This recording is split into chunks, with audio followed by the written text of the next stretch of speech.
சாதத்தோட வச்சு சாப்பிட்றதுக்கு, இட்லிக்கு, தோசைக்கு சூப்பரான தக்காளி தொக்கு தான் பண்ண போகிறாங்க. குக்கரில் 1 கிலோ தக்காளி, ஒரு 50 கிராம் புளி, ஒரு 2 பூண்டை உரித்து போட்டிருக்காங்க.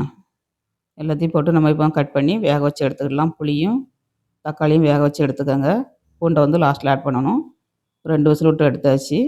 அப்புறமாட்டு கொஞ்சம் நேரம் மூடி வச்சு நம்ம வேக விட்டு எடுத்துக்கணுங்க. தண்ணி அப்புறம் வற்றது வரலையும் 2 ஸ்பூன் கடுகு, 2 ஸ்பூன் வெந்தயம் வறுத்து எடுத்துக்கோங்க. இப்போ தக்காளியும் வெந்தயமும் ஆறிடுச்சு, நல்லா பவுட்ரு பண்ணியாச்சு. கடாயில் நல்லெண்ணெய் ஆட் பண்ணிக்கோங்க. நல்லெண்ணெய், உளுந்தம்பருப்பு, கடலைப்பருப்பு, பூண்டு, அப்புறமா கருவேப்பிலை தழை எல்லாம் நல்லா போட்டு வதக்கிட்டு, வரமிளகாத்தூள் ஒரு 5 ஸ்பூன் போட்டிருக்கேன்.